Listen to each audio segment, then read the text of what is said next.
Hello, I Succeed parents. This is Clayton Treehall, the principal of I Succeed, and I have Katie Allison, our head of school.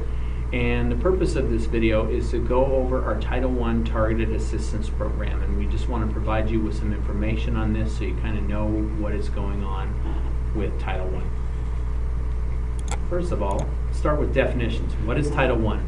Title IA is a federal program and a source of funding.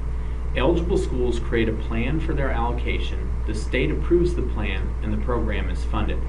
Schools choose to receive their allocations when they believe they have a portion of their student population that can benefit from more academic support and need intervention to increase their academic success and graduation rate.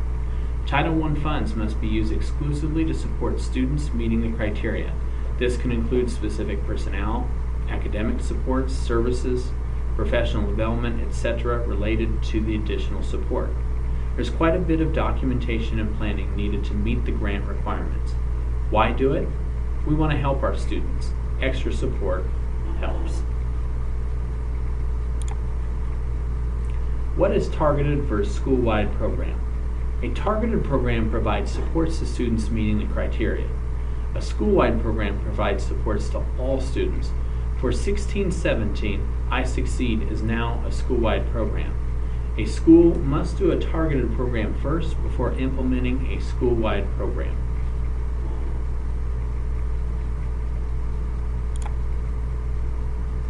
How do you identify students for a tiered intervention for a school-wide program? All students will get a baseline of support in Tier 1 in a school-wide system. However, about 15% may need more intensive supports in order to improve academically. These students are identified as being eligible for a Tier 2 or 3 if they need specific assistance or may be at risk of falling behind. 1. Academic Screener, STAR, additional criteria to consider for tiered interventions. A. Grades, failed 3 or more classes prior semester. B. Cohort, behind in credit earning for graduation requirements, eligible to graduate this year. Teacher recommendation, and homeless identification. Any of these things may qualify a student for Tier 2 or 3. I'm going to turn this over now to Katie Allison, our head of school. So talking a little more specifically about the tiered interventions that we have for students, we have a good graphic here. So as mentioned in the last slide, in order for a student to get a little more intensive supports, they need to meet a certain criteria. And we know for our students, many of them come to us for different reasons. So they may have also different issues or different obstacles to overcome. So in Tier 1, every student in the school, in a school-wide program, gets these supports. We have worked quite a bit in the last couple of years to build a strong Tier 1 intervention base. So the normal tasks of teachers, the outreach that happens, the emails, the phone calls, the online labs, a lot of those things we've established here that have worked pretty well to get the students into courses and engaged. But also some other things have been added. So there's an orientation course that new students go to. There are online labs for one-on-one help by subject area. There's also a regional study lab in the Boise area right now that's available Tuesday, Wednesdays, and Thursdays. So those have been really good additions to what we already do in the courses. We have an I Succeed resources page where students can find out more about counseling resources and academic resources. We also are delivering a support in our English courses called EduGuide, and it's the type of support that gets students looking at high interest topics. They talk about it in a discussion format. There are also project roadmaps in the core classes, math, English, science, and social studies, and those have been added to the courses over the last year to help students understand the essays and projects at the end of a unit.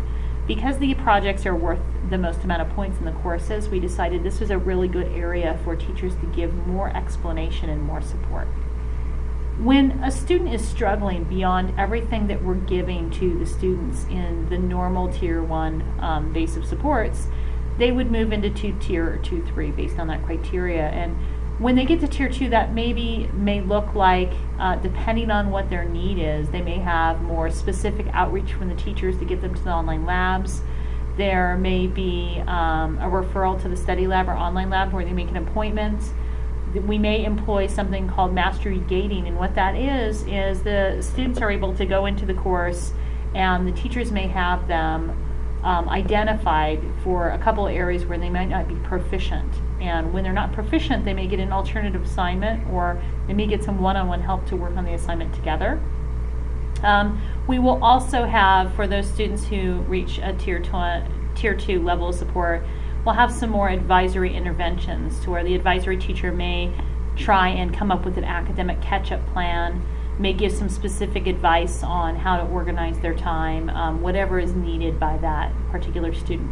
For tier 3, that usually is a small percentage of schools and students in the school that need something much more intensive than what's already been provided. And it may be that the student has some significant academic challenges. They may need some special education services, or they may need a referral for specific help.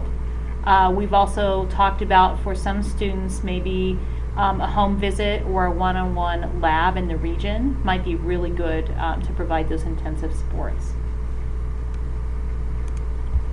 I want to talk a little bit about the academic screening plan. This is something a little bit different for us. Last year, we employed something like this in the math courses called Think Through Math, where the students in the math courses went and took some extra assignments and some assessments in order to see where their real skill level is and matched it up with the curriculum. But for this year, in order to be a Title I program, we actually have to employ a universal screener. And what this is a test that's given a pre-test, a midterm test, and a final test. And they're small, they're 15 to 20 minutes, but they'll be incorporated in the English and math courses as the year progresses. And this enables us to see just how well the students are doing by matching those tests up to the skill level. We will also review transcripts, and we also look at our students who are behind in cohort. We'll look at students who may be homeless, or students who have extra obstacles that may need some additional supports, but our primary basis for moving the student through the tiers is academic. A couple of things that I wanted to cover that are unique to virtual schools to keep in mind. When you see a Title I program in a brick and mortar school, you're going to see a lot different setup than what you see in online. We clearly can't have people here in person. We're all over the state, but we can do some things within the online setting to be able to reach these students. So our programs have to be virtual. That's why we have the online labs, we have advisory teachers, we have ways in which to reach the students virtually that we can't really mimic in person. Sometimes students are very mobile, so that means that we have to do these supports within each quarter. So keep that in mind as well. We can support some events in each region, but are limited on funds due to travel costs. So when we do a student help support in North Idaho and Eastern Idaho, we can certainly do those, but we'll probably schedule them in advance and give everybody enough notice to get to those. We also have some teachers in a couple of different places across the state, and we would very much like to do this on a regular basis for those students who would like some in-person help. 30% of our student population as of last year were 18 and over, so we know that we have a strong population of students who are getting near to graduation. They just need a couple of courses, or they need just their last year to finish up with their diploma. So we do keep that in mind, and that's why being able to do these labs, online labs virtually, do recordings, do videos, that seems to help with these students who have a large schedule to balance. Also, I have a link here on the slide to the I Succeed Home and School Compact. This is something that new students are now signing when they come in, but it's talking about the rights and responsibilities of students and parents and teachers and the school. And this is a big commitment on everyone's part to make sure that the students are successful. And what that means is that the teachers will provide, excellent instruction. They'll be there for the students when they need them academically.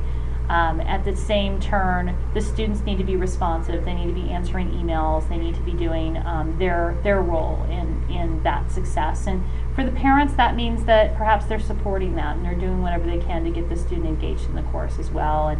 And also being able to have that communication with teachers is pretty important. Which leads us to the last slide, parent involvement activities. In an online setting, parent involvement is not large, and typically that's because students are a little bit older. The parents are also involved in their day-to-day life. Scheduling can be difficult, and of course we are statewide, so we've got everybody across the state. but we can do some things, and we definitely want parent input and involvement, which is why we do these meetings. So some of the things that we're doing this year to increase that is the content teacher. We're trying to see if we can do some welcome videos that will be accessible to parents as well. Already, the students have access to a lot of resources that the teacher provides within the dashboard, the parent-student portal, which you guys can log in and see. But we would love for that to happen at the beginning of the quarter, so you can get to know these teachers a little bit from the beginning, kind of in a one email, one welcome email. So that'll be something we'll be looking forward to doing in quarter 2. We would love to have a parent advisory committee that can help us inform on ideas for the school and school improvement and also policies. Also, we would like to provide a screenshot tutorial or video sent to the parents for their parent-student portal login to help them get engaged in seeing what's happening with their student. If you guys didn't know this already, every parent has access to log in to the parent-student portal and see how their student is doing 24/7. That gives them a really good idea of where their grades are and where their progress is in the course. And then also every quarter we do what's called the iSucceed Roadshow, where we have school personnel in every region. We communicate that out to our students and families, and so you're more than welcome to meet with us when we're in the region on anything, whether it be scheduling or concerns or ideas, or even if a student, if it's within the quarter and the quarter's still going on, if a student needs help, we're there to help you. And we will be sending out a Google form with some parent involvement ideas, and it will also ask about any parents who are willing to serve on a parent advisory committee.